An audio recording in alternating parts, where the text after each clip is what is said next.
Sejam bem-vindos, amantes da quinta arte. Esse aqui é o Primeira Página, onde a primeira impressão que equivale. Eu sou Rafael Campos, esse é Matheus Braga, e hoje nós iremos falar sobre o livro Coraline de Neil Gaiman. Já tem filme, mas vamos desconsiderar toda e qualquer informação que tiver, porque só a primeira página é a que vale.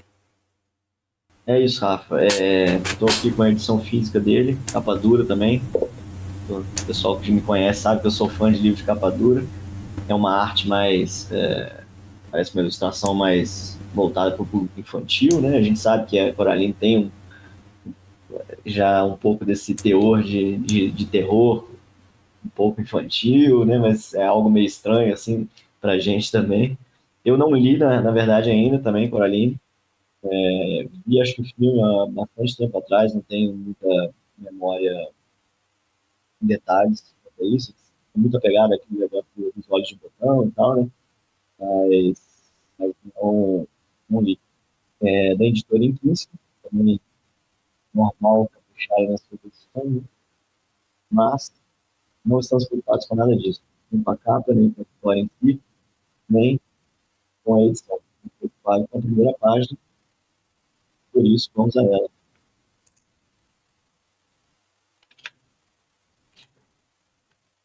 Coraline, Neil Gaiman, capítulo 1.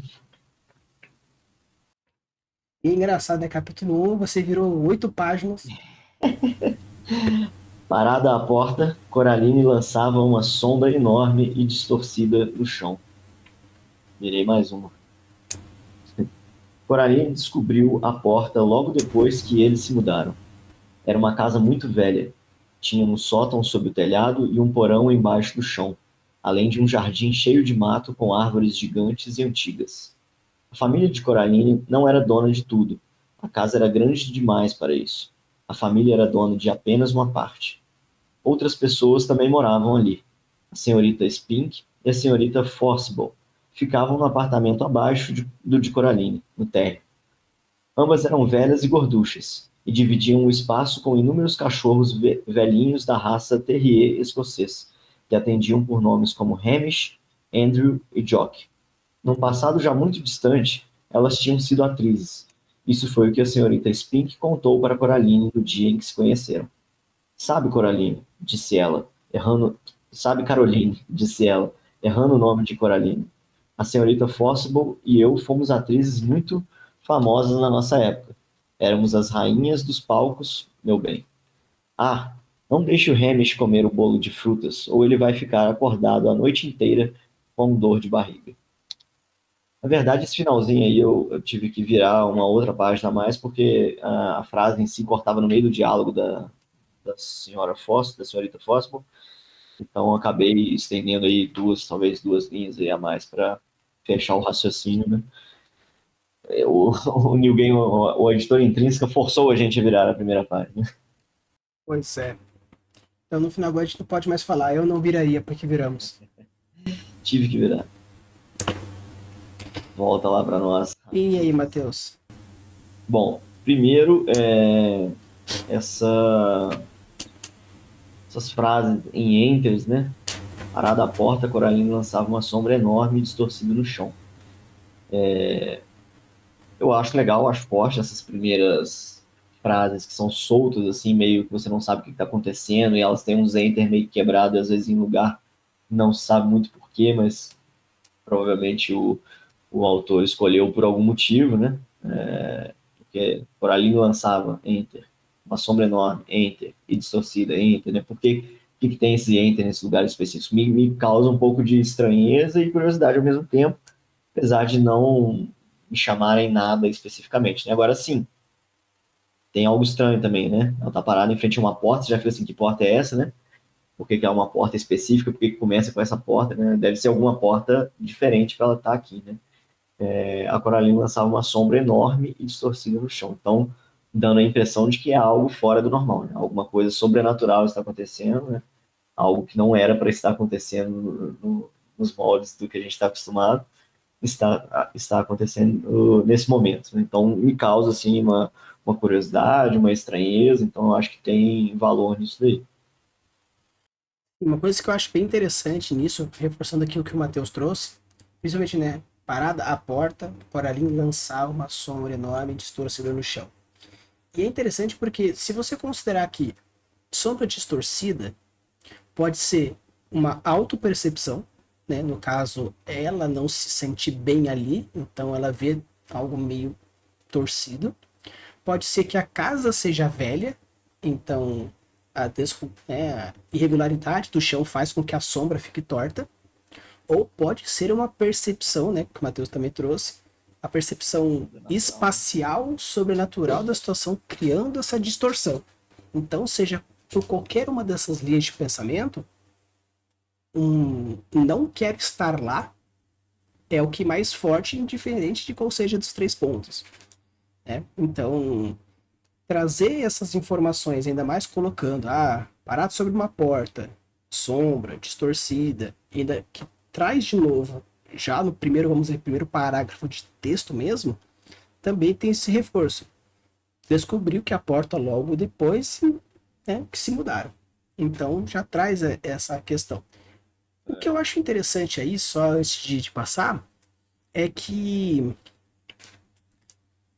o Neil Gaiman, ele trouxe pra gente um tom bem específico nesse primeiro trecho, porém ele muda bem drasticamente pro próximo. Então assim, se você começa a ler a história, fala assim, pra mim esse é o título do capítulo, não vou ler. E começa. Coraline descobriu a porta logo depois você teria uma percepção muito diferente se você tivesse realmente lido o título como o primeiro parágrafo. É uma primeira frase boa também, eu acho, essa segunda frase, no caso, Coraline descobriu a porta logo depois que eles se mudaram, ponto.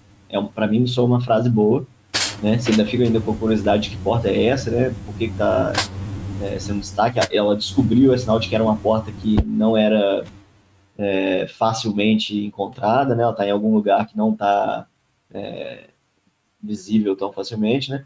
Então já causa uma curiosidadezinha para mim também. E aí ele mostra, né, que eles estão mudando para uma casa nova, né? Então já remete às vezes no leitor alguma memória infantil, alguma memória passada, essa questão de mudança de casa que às vezes muita gente passa, né? E de conhecer, de se mudar, é um novo mundo, né? São experiências novas, vou encontrar coisas empolgantes ou não nessa minha nova experiência, né? Então acho que ele trabalhou um pouco aí com a memória, contando com a memória afetiva aí do leitor para poder criar esse sentimento aí, né, nesse primeiro trecho da primeira página. E uma coisa que eu gostei bastante é que se você, sim, claro que ter a informação da história como um todo facilita nessa interpretação, mas a história da Coraline ela é mais ou menos meio que a jornada do herói. Existem as 12 etapas da jornada do herói. Só que o que é interessante é que o Ninguém começa essa jornada do herói cortando a primeira etapa, que é o estar no local comum. Aí depois você sai da zona de conforto. O primeiro capítulo, primeira página, já traz a segunda etapa, que é o sair do lugar comum. Né? Então, ele pega a segunda etapa, encaixa na primeira, ressignifica tudo isso e cria que aquele primeiro pedaço que deveria ser o local comum, da ambientação que você faz para depois ter chamado para aventura, Ele já está te ambientando no local. já está te ambientando já com um local que não é tão legal. Então, assim, tanto que muitas vezes a gente já comentou, né, em outros locais, né, dentro do nosso grupo, que uma coisa é você conhecer a técnica, outra coisa é você querer cagar a regra. Mas para você cagar a regra, você precisa conhecer tão bem a técnica para saber na hora de cagar a regra. Neil Gaiman, um puta escritor, conhece, né, jornada do herói de trás para frente, de frente para trás. Masterclass dele também não tem? Oi? Acho que tem masterclass dele, eu acho. Tem o masterclass dele. Então, assim, por conhecer bastante a técnica, ele sabe o jeito certo de quebrar. Que no caso aqui foi começar uma jornada do herói mesclando a primeira e a segunda etapa. Isso é legal para citar de exemplo, né, Rafa? Que assim, ó, a jornada do herói é uma técnica amplamente utilizada, sabemos que funciona, né? Tantas histórias já comprovaram isso.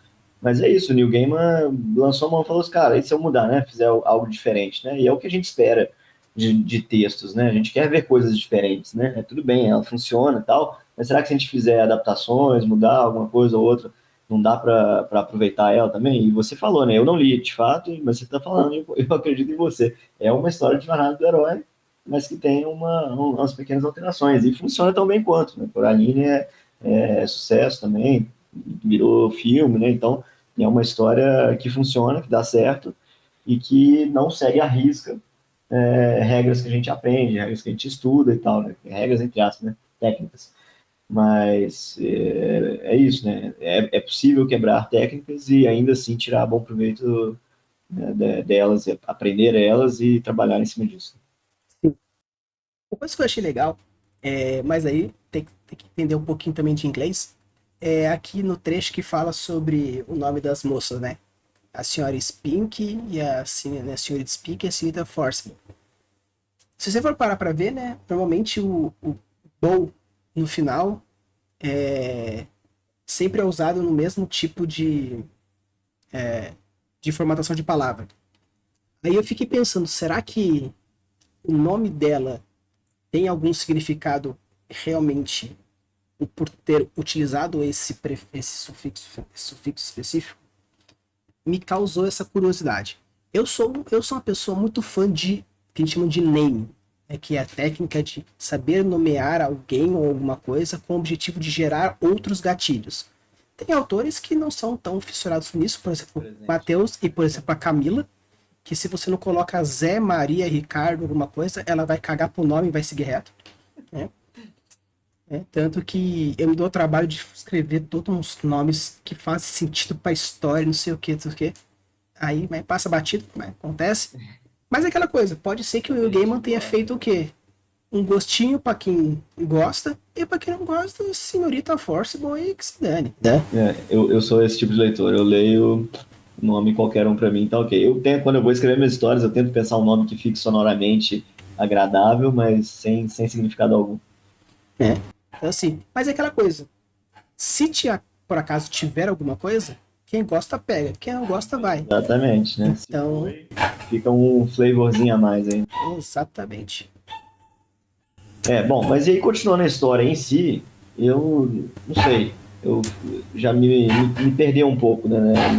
Desde o momento em que para de falar da porta e começa a contar essa rotina dela aí com as vizinhas, né? O lance do cachorro, a vizinha contando a história que elas eram atrizes, né? E tal.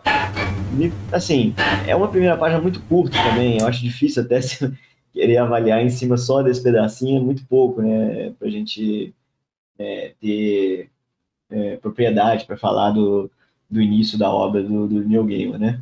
Eu gostei muito daquele comecinho, me causou aquela curiosidade da porta, eu tô sabendo que a menina está num ambiente novo, diferente e tal, e a gente sabe que isso vai implicar em novas emoções, né, na vida de uma criança, apesar de que não lembro se fala que é criança em algum momento também, quando a gente sabe, por conta da capa, né, e tal, mas enfim. Essa parte de baixo, na hora que começou a falar ali das outras pessoas, já começou a me perder um pouco. Citou muitos nomes, né? Nome de cachorro, nome das duas vizinhas, contando a história um pouco entediante ali, de que ela eram atrizes. Tem uma coisa que ele faz que eu não gosto muito, que é o show and tell. Ele mostra e fala as duas coisas. Por exemplo, ali, ó, sabe Caroline, né, que eu até errei na hora que eu tava lendo, sabe Caroline, disse ela errando o nome de Coraline. Então, assim, ele mostrou ela errando e se descreveu que ela errou, entendeu? Ele fez as duas coisas, né? Então, o leitor burro, se você não pegou isso aqui, ó, olha o que ela falou errado o nome. Eu acho que ele faz isso em algum outro momento também, se não me engano. Agora eu não vou lembrar aqui de cabeça. Mas ele faz isso, acho que mais uma vez. Então, assim, são coisas que a gente recomenda não fazer. Claro que é o New Gaiman. Não tem problema nenhum. É o cara, ele pode errar o quanto ele quiser que ele vai fazer sucesso. É famoso já, não tem problema com isso. Mas é ideal se evitar quando possível. Outra coisa que tem é a questão, talvez, do público-alvo também. Eu acho que me parece que isso aqui é um livro um pouco mais jovem, talvez adolescente, não sei, ou no máximo adolescente. Não que impeça adultos de ler e gostar, não tem nada a ver uma coisa com a outra, mas eu digo que é uma obra que, pô, esteticamente, né, a capa, a arte, tudo ali, já te implica mais que é um livro para o infantil ou para o adolescente e tal. Então, talvez essa técnica do show don't tell seja uma técnica mais para um público mais maduro também, né? Não sei. e aqui isso funcione melhor, né? O show e tell, né? Eu fiquei com um ar, não sei se Rafa já leu Harry Potter, eu fiquei com um pouco do início de Harry Potter aqui nesse comecinho também, mostrando o Harry ali na casa dos tios, né, e conversando, umas coisas meio boring, assim, pro personagem e tal, e proposital, obviamente, né? Essa parte aqui, ela provavelmente não está preocupada também, assim como eu, quando estava lendo, não estava muito preocupado, mas eu fico incomodado um pouco de jogar isso logo de cara, né? De entediar o leitor logo de cara com algo que não seja tão marcante ou tão empolgante. Provavelmente a vida desses personagens não vão ser tão relevantes ao longo da história, não sei, não lembro, né, do filme falando.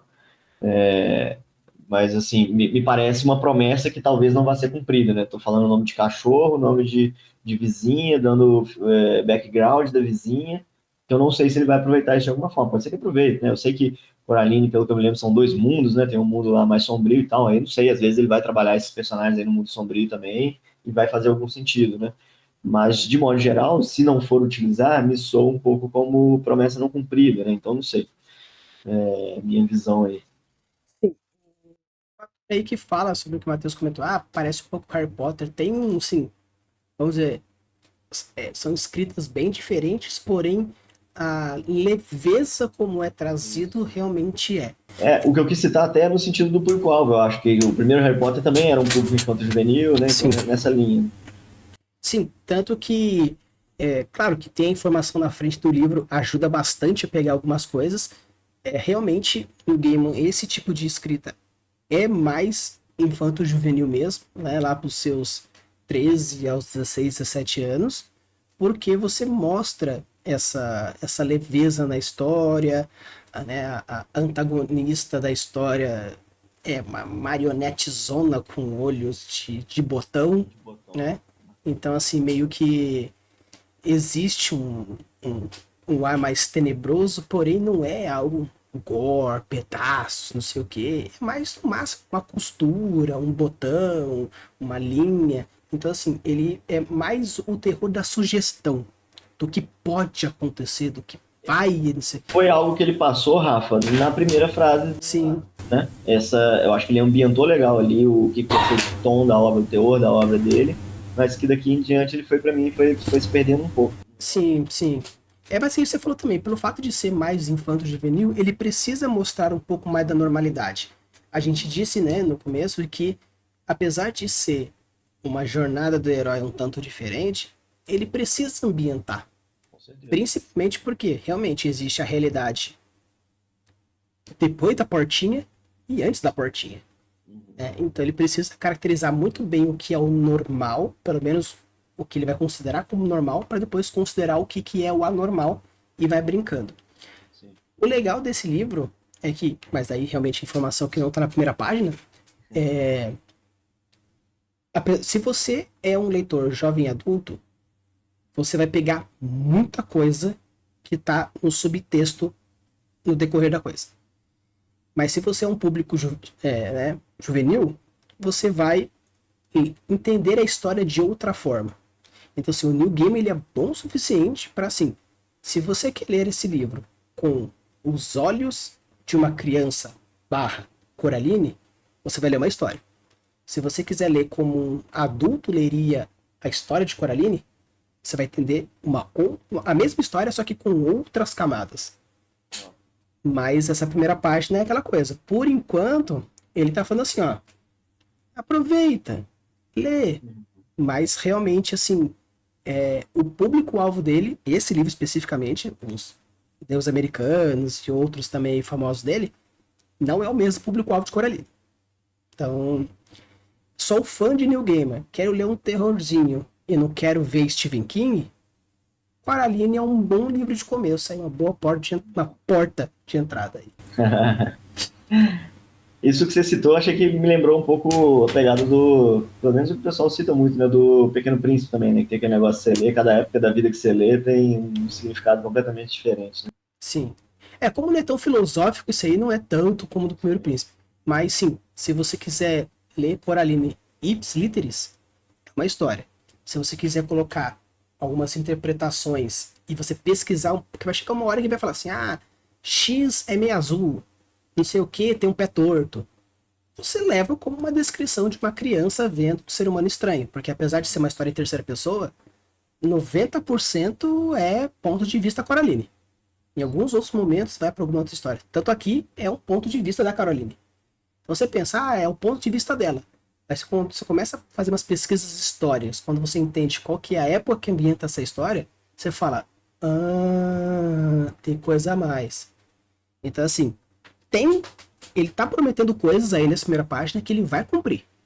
Mas realmente é público-alvo muito forte. E o Gaiman, ele é muito claro nos livros dele de como é o público-alvo.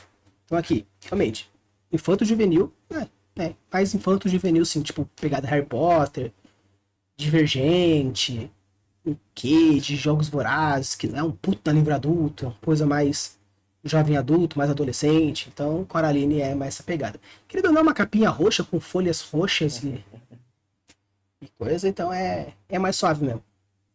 E aí, Matheus? Bom, pra mim eu fico em cima do muro aqui, cara, porque é aquilo que eu falei, o começo dele ele me ganhou, me cativou, mas pro final aqui ele foi me entediando de alguma forma, que não pegou, ali tem aquela questão ali do show and tell, que eu já também não sou, não sou muito, não vejo com bons olhos e tal, né? Não que seja.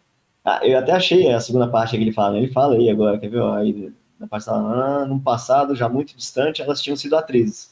Isso foi o que a senhorita Spin contou para Coraline.